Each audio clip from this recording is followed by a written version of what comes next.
नमस्कार। आज के आनंदम कोर्स में हम बात करते हैं पर्यावरण और पर्यावरण संरक्षण क्या होता है उसके बारे में। तो सर्वप्रथम हम बात करते हैं पर्यावरण संरक्षण की। पर्यावरण शब्द परि प्लस आवरण के संयोग से बना हुआ होता है।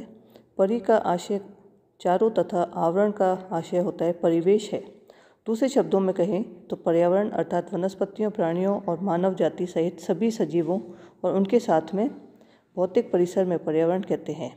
वास्तव में पर्यावरण में वायु, जल, भूमि, पेड़ पौधे, जीव जंतु, मानव और उसकी विविध गतिविधियों के परिणाम आदि सभी का समावेश होता है।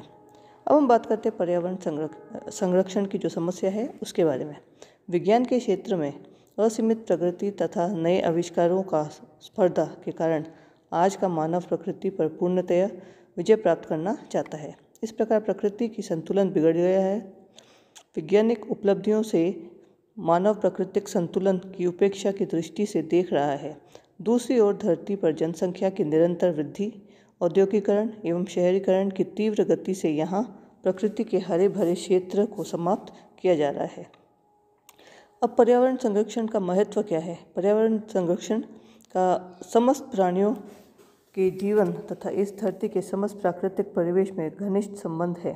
प्रदूषण के कारण सारी पृथ्वी दूषित हो रही है और निकट भविष्य में मानव सभ्यता का अंत दिखाई दे रहा है। इस स्थिति में ध्यान रखकर सन 1992 में ब्राज़ील में विश्व के 174 देशों का पृथ्वी सम्मेलन आयोजित किया गया था। इसके पश्चात सन 2002 में जोहानिसबर्ग में पृथ्वी सम्मेलन आयोजित कर विश्व के सभी देशों को पर्यावरण संरक्षण पर ध्यान देने के लिए अनेक उपाय सुझाए गए। वस्तुतः पर्यावरण का संरक्षण से ही धरती पर जीवन का संरक्षण हो सकता है, अन्यथा मंगल ग्रह आदि ग्रहों की तरह धरती का जीवन चक्र भी समाप्त हो जाएगा। पर्यावरण संरक्षण की विधियाँ क्या है उसके बारे में बात करते हैं। पर्यावरण प्रदूषण के कुछ दूरगामी दुष्प्रभाव हैं जो अति घातक हैं, जैसे कि आणविक विस्फोटकों से रेडियोधर्मिता का आनुवंशिक प्रभाव, वायुमंडल का तापमान बढ़ना, ओजोन परत की हानि, भूरक्षण आदि ऐसे घातक दुष्प्रभाव हैं। प्रत्यक्ष दुष्प्रभाव के रूप में जल, वायु तथा परिवेश का दूषित होना एवं वनस्पतियों का विनष्ट होना, मानव का अनेक नए रोगों का आक्रांत होना आदि देखे गए हैं। बड़े कारखानों के विषैले अपशिष्ट बाहर निकलने से तथा प्लास्टिक आदि के कचरे से प्रदूषण की मात्रा उत्तरोत्तर बढ़ी जा रही है। अपने पर्यावरण को बेहतर बनाने के लिए हमें सबसे पहले अपने मुख्य जरूरत जल को प्रदूषण से बचाना होगा। कारखानों में गंदा पानी, घरेलू गंदा पानी, नालियों में प्रवाहित मल, सीवर लाइन का गंदा निष्कासित पानी, समीपस्थ नदियों और समुद्र में गिरने से रोकना होगा। कारखानों के पानी में हानिकारक रासायनिक तत्वों को घुले रहते हैं जो नदियों के जल को विषाक्त कर देता है। परिणाम स्वरूप जलचरों के जीवन को संकट में सामना करना पड़ता है। दूसरी ओर हम देखते हैं कि उसी प्रदूषित पानी की सिंचाई के काम में हम लेते हैं, जिसमें उपजाऊ भूमि भी विषैले हो जाते हैं। उसमें उगने वाली फसल व सब्जियां भी पौष्टिक तत्वों से रहित हो जाती है, जिनके सेवन से अवशिष्ट जीवननाशी रसायन मानव शरीर में पहुंचकर खून को विषैला बना देता है। कहने का तात्पर्य यह है कि यदि हम अपने कल को स्वस्थ देखना चाहते हैं तो आवश्यक है कि बच्चों को पर्यावरण सुरक्षा का समुचित ज्ञान समय समय पर देते रहें। अच्छे व महंगे ब्रांड के कपड़े पहनने से कहीं महत्वपूर्ण है उनका स्वास्थ्य, जो हमारे भविष्य व उनकी पूंजी है। आज वायु प्रदूषण ने हमारे पर्यावरण को बहुत हानि पहुंचाई है। जल प्रदूषण के साथ ही वायु प्रदूषण भी मानव के सम्मुख एक चुनौती है। माना कि आज मानव विकास के मार्ग पर अग्रसर है, परंतु वहीं बड़े बड़े कल कारखानों की चिमनियों पर से लगातार उठने वाले धुआं, रेल व नाना प्रकार के डीजल व पेट्रोल से चलने वाले वाहनों के पाइप और इंजनों से निकलने वाली गैसों तथा धुओं, जलने वाले high Coke, AC, inverter, generator आदि से carbon dioxide, nitrogen, sulphuric acid, nitric acid तथा प्रतिक्षण वायुमंडल में ये घुलते रहते हैं। वस्तुतः वायु प्रदूषण सर्वव्यापक हो चुका है। यही सही मायनों में पर्यावरण पर हमारी भविष्य आधारित है, जिसकी बेहतरी के लिए ध्वनि प्रदूषण को और भी ध्यान में देना होगा। अब हाल में ही यह महानगरों में ही नहीं बल्कि गाँवों में भी लोग ध्वनि विस्तारकों का प्रयोग करने लगे हैं। बच्चे के जन्म की खुशियाँ, शादी पार्टी सभी में डीजे की आवश्यक समझने लग गए हैं। यहाँ गाँवों को विकसित करने नगरों को जोड़ा गया है। वहीं मोटरसाइकिल व वाहनों की चिल्लपों महानगरों के शोर से मुंह चिढ़ाती नजर आती है। औद्योगिक संस्थानों की मशीन के कोलाहल ने ध्वनि प्रदूषण को जन्म दिया है।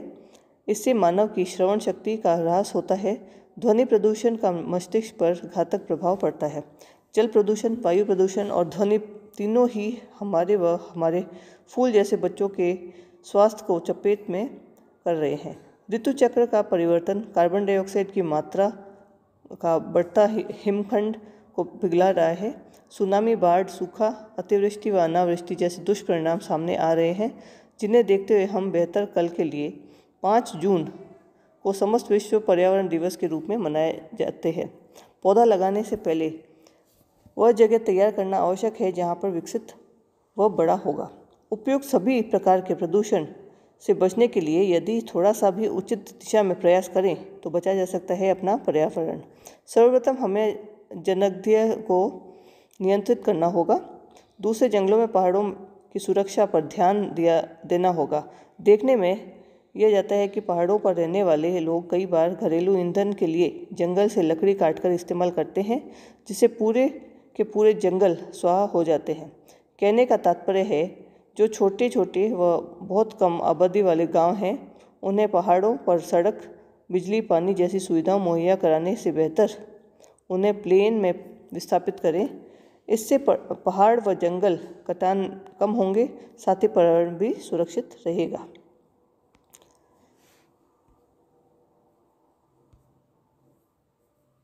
Good morning. In today's Anandam course, we discuss about the environment, what is meant by the environment and how it is used, how we'll be able to protect it and sustain it. So first of all, we discuss the definition of the environment. Environment literally means the surrounding and everything that affect an organism during its lifetime is collectively known as environment. In other words, environment is the sum total of water, air, land and interrelationships among themselves and also with the human being, other living organisms and property. It includes all the physical and biological surrounding and their interactions. Environmental studies provide an approach towards understanding the environment of our planet and impact of human life on the environment. Thus, environment is actually global in nature. It is multidisciplinary subject including physics, geology, geography, history, economics, physiology, biotechnology, remote sensing, geophysics, soil science, hydrology, etc. Now, what are the scopes of environmental science? Environmental science is a multidisciplinary science whose basic aspects have direct relevance to every section of the society. Its main aspects are conservation of nature and natural resources, conservation of biological diversity, control of environmental pollution, stabilization of human population and environment, special issues in the relation to development and environment, development of non-polluting renewable energy system and providing new dimension to nation's security. Importance of environmental science. Environment belongs to all the living beings and thus is important for all, each and every body of whatever occupation he or she may have is affected by the environmental issues like global warming, depletion layer of ozone, dwindling forest, energy resources, loss of global biodiversity, etc. Environment study deals with the analysis of the process in water, air, land, soil and organisms which lead to pollute or degrade environment. It helps us for establishing standard for safe, clean and healthy natural ecosystem. It also deals with important issues like safe and clean drinking water, hygiene living conditions, clean and fresh air, fertility of land, healthy food and development. Sustainable environmental law, business administration, environmental protection, management and environmental engineering are emerging as new career opportunities for environmental protection and management. Now, the need for public awareness. With the ever-increasing development by modern man, large-scale degradation of natural resources have been occurred. The public has to be educated about the fact that if we are degrading our environment, we are actually harming ourselves. To encourage meaningful public participation and environment, it is necessary to create awareness about the environment pollution and related adverse effects.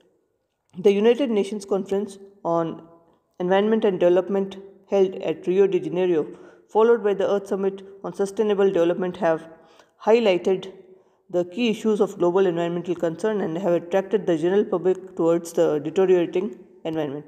Any government at its own level can't achieve the goal of environmental conservation until the public has a participatory role in it.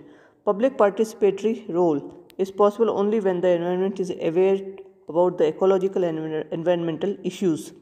In short, if we want to manage the planet Earth, we would have to make the entire population environmentally educated. The objectives of environmental awareness should be improving the quality of environment, creating an awareness among the people on environmental problems and conservation, creating such as atmosphere where people could find themselves fit enough to participate in decision making process of environmental development programs.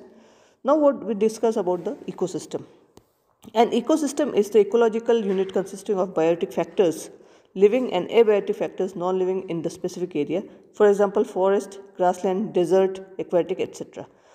Balanced ecosystem. All ecosystems, even the ultimate biosphere, are open systems. There is necessarily at least an inflow and outflow of energy. Balance of ecosystem means balance of autotrophs and heterotrophs in an ecosystem to maintain an even distribution of sustainable energy and a food chain without any external interference. Any disturbance in the autotrophic heterotrophic balance leads to ecosystem imbalance. More the imbalance, more the externals are required to balance. Bigger the ecosystems, lesser the imbalance. Balance, in fact, designates to greater primary producers than consumer. Stability of ecosystem. An ecosystem which has attained maturity by and large in a very stable system. It is controlled by the feedback mechanic who may be either positive or negative. So now we discuss about the structure and function of an ecosystem. An ecosystem has two types of components, abiotic and biotic. Abiotic components include the physical, that is the sunlight for photosynthesis, water, essential for living beings, temperature necessary to get survival, soil provide base and nutrients, chemical, proteins, carbohydrates, fats, minerals, etc. And the biotic components are producers, the autotrophs, and the consumers, the heterotrophs. Now what are decomposers? Producers are which have chlorophyll bearing self-nourishing organisms which prepare organic compounds from inorganic raw materials through the process of photosynthesis, that is all green plants. Consumers, they depend on energy produced by the producer. Different categories of consumers are herbivores, carnivores and omnivores. Decomposers are they attack on dead animals, producers, etc. to convert the complex organic compounds locked in the form in them to simpler compounds by the process of decomposition and disintegration, and then recycle all the nutrients back. For example, bacteria and fungi. Functions of ecosystem. It balances the rate of biological energy flow and it balances the nutrients cycle. So from the sun we have the producer to the consumer to the decomposer. So the consumers are animals and decomposers are microorganisms. Now we discuss about the nutrient cycling. The producers actually use nutrients and prepare food.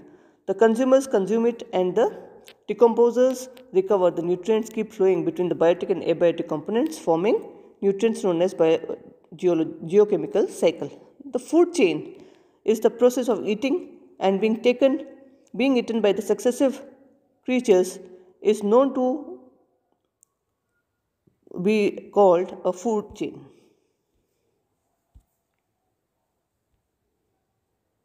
Being eaten, and we now discuss what is the food chain. The process of eating and being eaten by the successive creatures is known as food chain.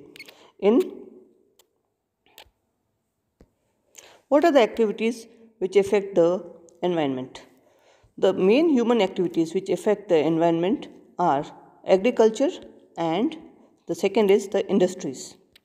So how are they useful and how they are affecting the environment? First of all, we talk about the agriculture. It is the oldest and widespread occupation of the people in rural areas. Over the years, there have been notable changes in the pattern of farming. Manual farming has been replaced by mechanized farming. Due to the advancement of different technologies, plowing is done by tractors in some in place of the bulls. The second is, we talk about, then we also have fertilizers. Crops require basic food like nutrients for their growth. Fertilizers are used to provide nutrients to plants. It helps the growth of plants and contributes greatly to great fields of the plants. Natural fertilizers do not harm the environment. What are the advantages? It helps to reduce the